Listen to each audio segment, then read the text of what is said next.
Welcome to my channel. Subscribe and enjoy daily stories about cheating, revenge, and relationship advice. The late afternoon sun cast long shadows across the well-manicured lawn as I steered my car up the driveway.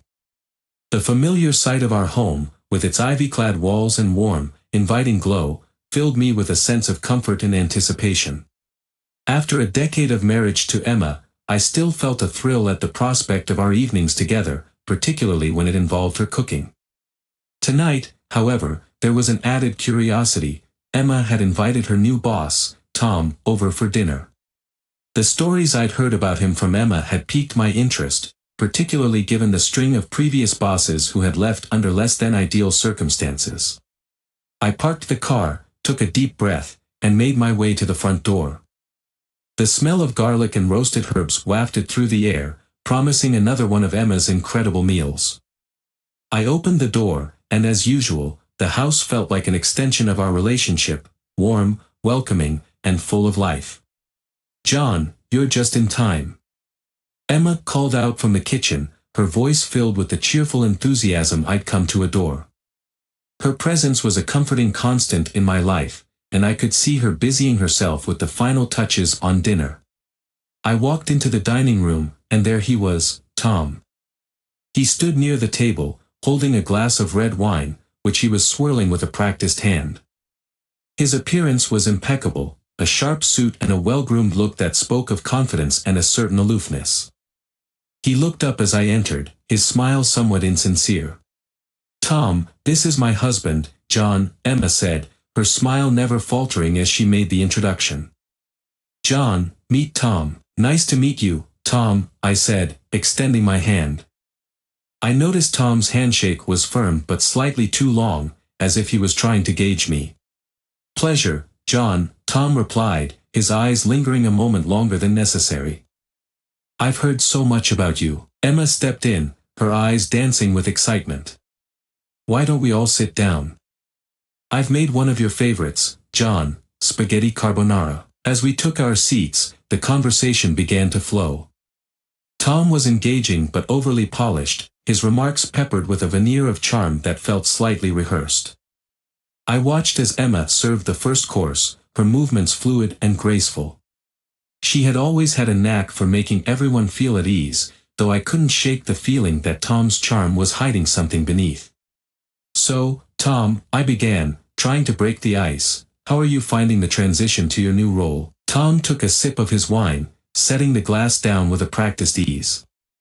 "It's been quite a shift, John. I'm used to a different pace, but I'm adjusting."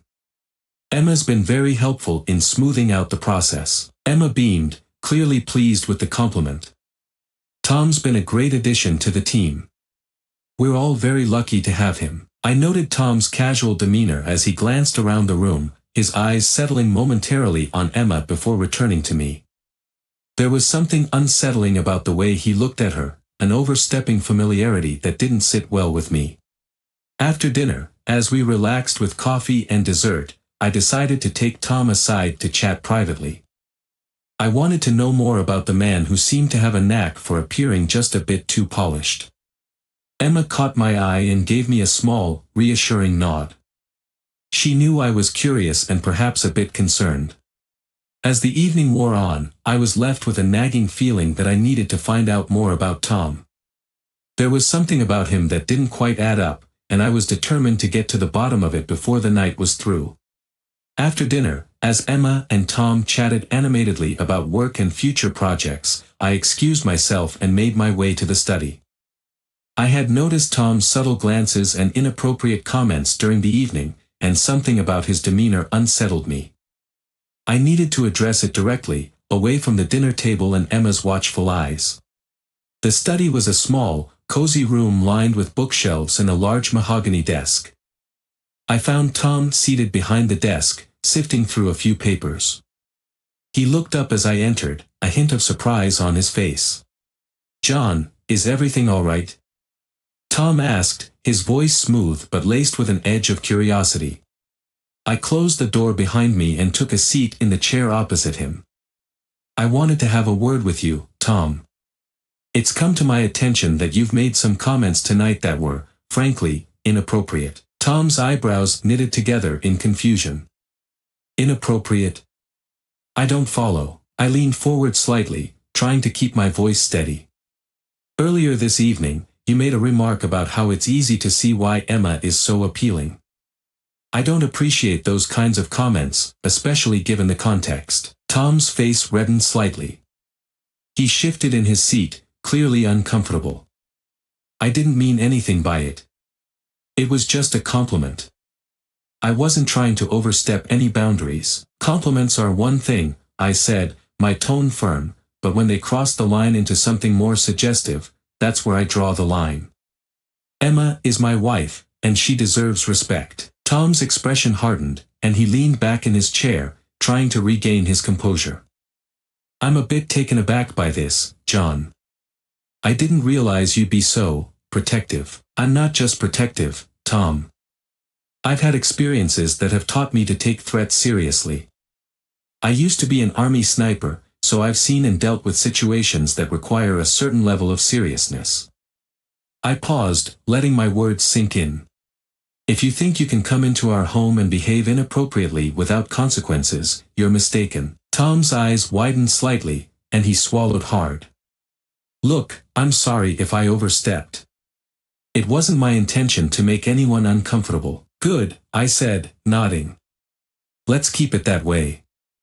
I expect you to conduct yourself with the utmost respect, not just for Emma but for anyone you come into contact with. Understand? Tom nodded quickly, his voice now laced with a hint of nervousness. Understood. I'll be more mindful in the future. I stood up, and Tom followed suit. Good. I appreciate your understanding. Now, let's return to the group and try to enjoy the rest of the evening. As we walked back to the dining room, I couldn't shake the feeling that this confrontation was only the beginning. Tom's reaction had confirmed that he was hiding something, and I was determined to find out what it was. But for now, I had to play the part of the gracious host and ensure the evening didn't take a turn for the worse. When we rejoined Emma and the others, the atmosphere was noticeably strained, but we managed to carry on with polite conversation. I kept a watchful eye on Tom, making sure he understood the gravity of our earlier discussion and the boundaries he needed to respect. The clink of silverware and the hum of conversation filled the room as we moved on to dessert, cheesecake, a decadent finale to a complex evening. The tension was palpable, but Emma maintained her composure, serving slices with a practiced ease. Tom, for his part, seemed to be trying extra hard to appear relaxed, though the nervousness in his eyes betrayed him. As Tom took a bite of the cheesecake, I decided it was time to address the issues head-on. I cleared my throat, drawing everyone's attention. Tom, I began, my tone measured but firm, there's something I need to discuss with you. It's come to my attention that you have a rather troubling history. Tom's fork paused mid-air, his eyes widening slightly. What do you mean? Emma, noticing the shift in the conversation, put down her fork and turned to face me. John, what are you talking about? I took a deep breath, choosing my words carefully. Tom, I've done a bit of digging. I've discovered that you've been involved in several scandals in your previous roles. Specifically, I'm referring to issues related to personal conduct and infidelity. Emma's face tightened with concern. John, are you sure about this? I nodded, keeping my gaze fixed on Tom. Yes, I've seen enough evidence to be concerned. It appears that Tom has a pattern of inappropriate behavior, which has led to problems in his past relationships and professional environments. Tom's face turned a shade of deep red, and he fumbled with his glass. This is not the time for this, John. I don't see how it's relevant. It's relevant, I countered, because Emma deserves to know the kind of person she's dealing with. And since you're now working closely with her, it's crucial to address this. Emma's eyes narrowed. Tom, is this true? Have you had issues with infidelity and misconduct in your previous jobs? Tom's eyes darted between Emma and me, his composure slipping. Look, everyone makes mistakes. I've had some issues in the past, but I'm trying to move forward.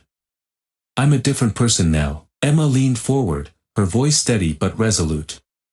Tom, the fact that you've had these issues and are still making inappropriate comments is unacceptable. We're not willing to tolerate this kind of behavior. Tom's shoulders sagged, and he seemed to shrink under our scrutiny. I understand you're upset. I'll do whatever it takes to fix this. I swear. I exchanged a look with Emma, who gave a small nod. Tom, we need to have a serious discussion about this. Your behavior needs to change, and we expect you to make a formal pledge to improve. Tom swallowed hard, nodding earnestly. I'll do whatever you need. I want to make this right. Emma and I retreated to the kitchen to discuss the situation further, leaving Tom to sit alone, visibly shaken. As we talked, we both agreed that a formal acknowledgement of his behavior and a promise to change were necessary steps. I think we've made our point, Emma said quietly. But we need to ensure he understands the gravity of this situation. We can't let him think he can just brush this off. Agreed, I replied. We need to be clear about the consequences if he doesn't follow through. Returning to the dining room, Emma and I addressed Tom once more.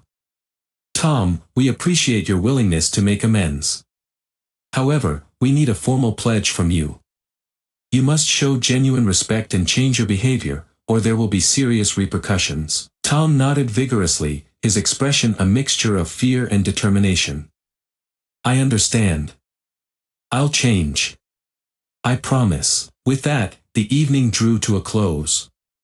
Tom left the house with a visibly shaken demeanor, his confidence gone. Emma and I shared a quiet moment of relief and contemplation, knowing we had taken a stand for what was right.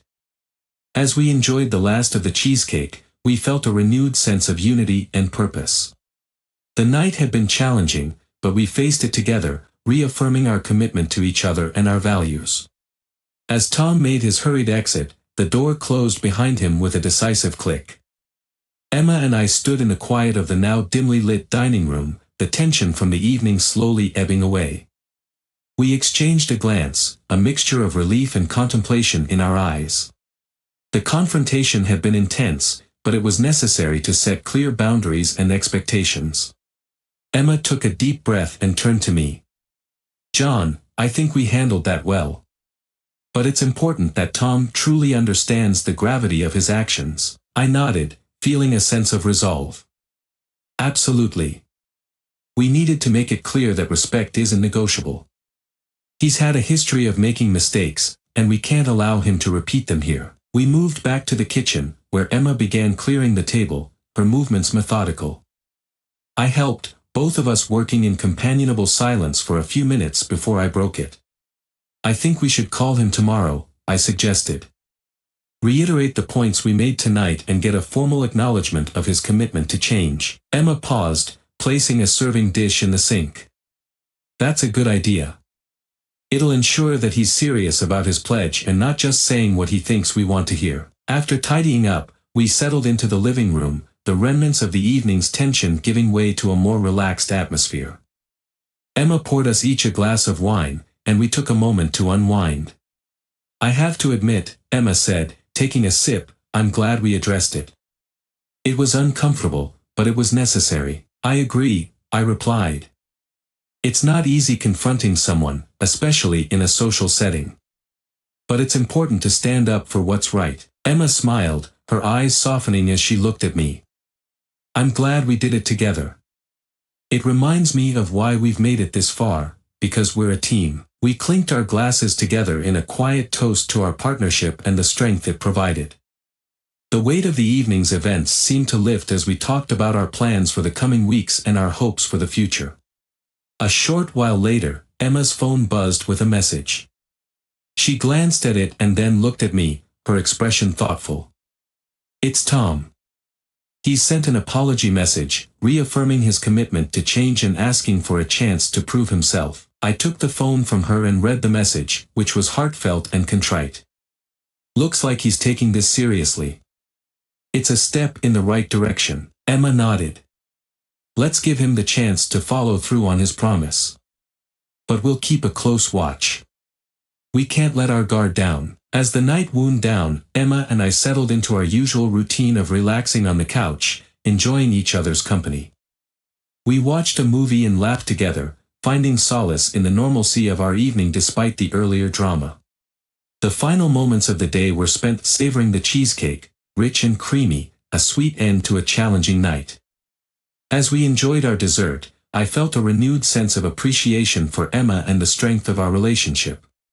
With the last forkful of cheesecake savored, I turned to Emma and said, "Tonight was tough, but I'm proud of how we handled it. We faced a challenge together and came out stronger." Emma leaned in, her voice soft and sincere. "I'm proud of us, too. It's nights like these that remind me why we make such a great team." We sat in comfortable silence, the events of the evening settling into a sense of closure. The challenges of the night had been met with courage and integrity, and as we moved forward, we knew that our partnership was stronger than ever.